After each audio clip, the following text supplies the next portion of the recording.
13 ऑगस्टपासून या वर्षाच्या श्रावण महिन्याला सुरुवात होत आहे.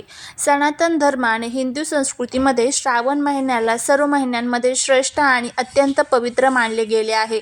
हा संपूर्ण महिना भगवान देवादिदेव महादेवांना समर्पित असतो.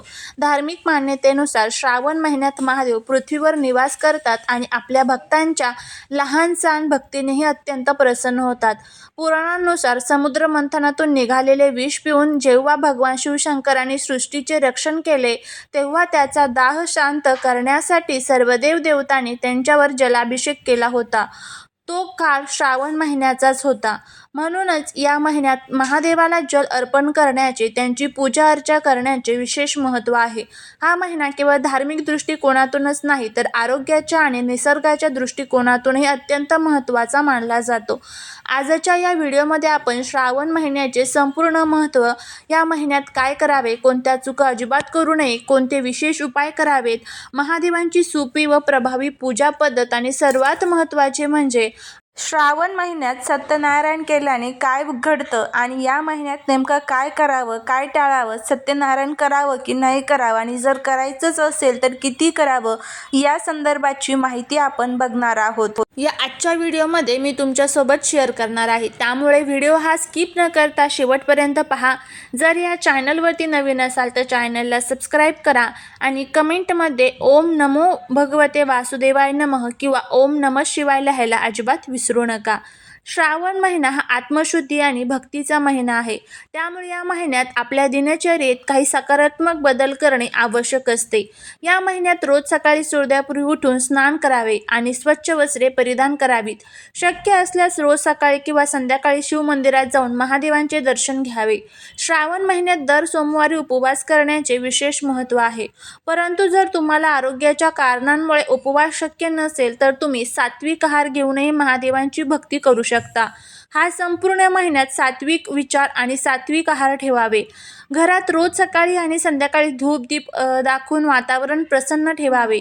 ओम नमः शिवाय या महामंत्रांचा जास्तीत जास्त जप करावा किंवा महामृत्युंजय मंत्रांचे पठण करावे. याशिवाय या महिन्यात दानधर्माला खूप मोठे स्थान दिले आहे.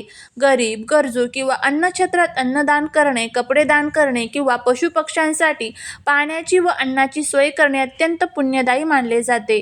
या महिन्यात आपल्या घरातील ज्येष्ठांचा, आईवडिलांचा आदर करावा आणि मनात कोणाबद्दलही द्वेष वा मत्सर न बाळगता शांत व संयमी राहावे. जेवढे महत्त्व या महिन्यात काय करावे याला आहे, तितकेच महत्त्व कोणत्या चुका करू नयेत यालाही आहे. श्रावण महिन्यात सर्व प्रकारचा मांसाहार, दारू, सिगारेट किंवा कोणत्याही प्रकारचे व्यसन पूर्णपणे टाळावे. आहाराच्या बाबतीत सांगायचे तर कांदा, लसूण आणि जास्त तिखट तेलकट पदार्थांचा त्याग करावा. धार्मिक नियम असे सांगतो की या महिन्यात शरीराला तेल लावणे, केस किंवा नखे कापणे टाळावे. विशेषतः सोमवारी हे काम अजिबात करू नये. घरातील वातावरण गढूळ होईल असे कृत्य करू नये. कोणाशी वादविवाद, भांडण किंवा कोणाचे अपमान करू नये. घरात किंवा घराबाहेर कोणाबद्दलही अपशब्द बोलू नयेत. पूजेच्या बाबतीत एक अत्यंत महत्त्वाची गोष्ट लक्षात ठेवली पाहिजे. महादेवांच्या पूजेमध्ये कधीही तुळशीची पाने, केवड्याचे फूल, सिंदूर किंवा हळद अर्पण करू नये. या वस्तू महादेवाला वर्ज्य मानल्या गेल्या आहेत.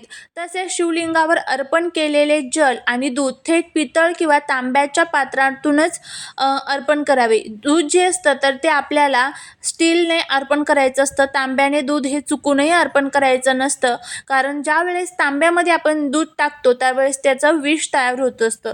कधीही प्लॅस्टिक किंवा हलक्या धातूंच्या भांड्यांचा वापर करू नये. या छोट्या वाटणाऱ्या गोष्टी काळजीपूर्वक पाळल्यास पूजेचे पूर्ण फळ मिळते. आता आपण पाहूया की श्रावण महिन्यात महादेवांची पूजा अत्यंत सोप्या आणि शास्त्रोक्त पद्धतीने कशी करावी. पूजेसाठी सर्वात प्रथम सकाळी स्नान करून पूजेचा संकल्प करावा. त्यानंतर तांब्याच्या तांब्यात शुद्ध जल, थोडे गंगाजल, कच्चे दूध, थोडे काळे तीळ आणि थोडे अक्षत एकत्र करावेत. शिवमंदिरात किंवा घरातील शिवलिंगावर हे जल अत्यंत शांतपणे ओम नमः शिवाय मंत्राचा जप करत अर्पण करावे. जल अर्पण केल्यानंतर शिवलिंगाला पांढरे चंदन लावावे. महादेवाला सर्वात प्रिय असणारी गोष्ट म्हणजे बेलपत्र. महादेवाला नेहमी 3 पानांचे न तुटलेले आणि स्वच्छ बेलपत्र अर्पण करावे. करावे. बेलपत्र अर्पण करताना त्याची गुळगुळीत बाजू शिवलिंगाला टेकलेली असावी. यानंतर शमीची पाने, धोत्र्याचे फूल आणि फळ आणि पांढरी फुले महादेवाला अर्पण करावीत. महादेवाला पांढऱ्या मिठाईचा किंवा फळांचा नैवेद्य दाखवावा. शेवटी कापूर लावून महादेवांची आरती करावी आणि पूजेत काही चूक झाली असल्यास क्षमा मागून आपल्या मनोकामना पूर्ण करण्यासाठी प्रार्थना करावी. ही पूजा पद्धत अत्यंत सोपी असली तरी मनापासून केल्यास महादेवांचा आशीर्वाद निश्चित मिळतो. जर तुमच्या आयुष्यात काही अडचणी असतील तर श्रावण महिना त्यावर उपाय करण्यासाठी सर्वात उत्तम काळ मानला जातो. जर तुमच्या घरात सतत आजारपण असेल किंवा आरोग्याच्या समस्या असतील तर श्रावणात दररोज शिवलिंगावर जलाभिषेक करताना महामृत्युंजय मंत्राचा 108 वेळा जप करावा आणि महादेवाला अर्पण केलेले थोडे जल घरामध्ये शिंपडावे. आर्थिक अडचणी दूर करण्यासाठी किंवा धनलाभासाठी दर सोमवारी शिवलिंगावर कच्चे दूध आणि थोडे मध अर्पण करावे. यामुळे आर्थिक समस्या दूर होतात असे मानले जाते. जर लग्नात अडथळे येत असतील किंवा योग्य जीवनसाथी मिळत नसेल तर श्रावणात दर सोमवारी शिवलिंगावर केसरयुक्त दूध अर्पण करावे आणि माता पार्वती व महादेवांची एकत्र पूजा करावी. नोकरी किंवा व्यवसायात प्रगती व्हावी असेल तर श्रावण महिन्यात रोज शिवलिंगावर तांदूळ अर्पण करावेत. पण ध्यान ठेवा की तांदूळ मोडलेले नसावेत. तसेच घरात वास्तुदोष किंवा नकारात्मक ऊर्जा वाटत असल्यास श्रावण महिन्यात रोज संध्याकाळी घराच्या मुख्य दारावर गाईच्या तुपाचा दिवा लावावा आणि ओम नमः शिवायचा जप करावा. आता आपण अत्यंत महत्त्वाच्या विषयासंदर्भात जाणून घेणार आहोत. श्रावण महिन्यात सत्यनारायण करावे का आणि केले तर काय घडते? श्रावणात सत्यनारायण पूजा केल्याने घरातील नकारात्मक ऊर्जा दूर होऊन सुख, समृद्धी आणि शांतता लाभते. श्रीहरी विष्णू आणि माता लक्ष्मीच्या कृपेने मनातील सर्व इच्छा ज्या आहेत तर त्या पूर्ण होत असतात. कौटुंबिक क्लेश संपून नात्यांमध्ये गोडवा येतो आणि अडकलेली कामे मार्गी लागतात. त्याचबरोबर या महिन्यात केलेल्या पूजेचे फळ इतर दिवसांपेक्षा कित्येक पटीने जास्त मिळते. श्रावण महिन्यात किती वेळा सत्यनारायण करावा याबद्दल जाणून घ्यायचं असेल तर या महिन्यामध्ये तुम्ही 1, 5, 7 किंवा 11 असे सत्यनारायण जे आहेत तर ते करू शकतात. त्याचबरोबर हे सत्यनारायण करत असताना पूजेची जी वेळ आहे तर ती सकाळी 9 ते 12 पर्यंत करू शकता किंवा मग संध्याकाळी प्रदोष काळामध्ये करू शकता.